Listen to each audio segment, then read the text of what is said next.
কিছু না কিছু তো কথা বলতে হয়। আজকালকার অর্ধশিক্ষিত অশিক্ষিত মহিলাদের কিছু কাজ করব আমার মাথা গরম করে দেয়।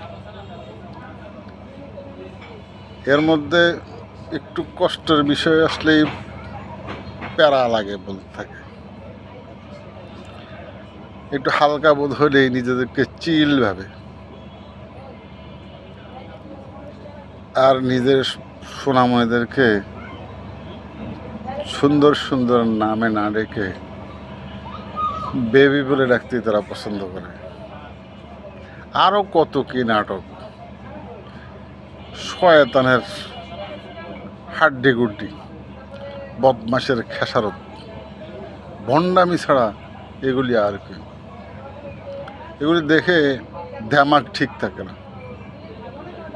এই শয়তানদের জন্যই পৃথিবীর বেশিরভাগ মানুষ জাহান্নামের আগুনে জ্বলতে হয়। আল্লাহ আমাদের এদের প্ররোচনা থেকে হেফাজত করুন। আমিন।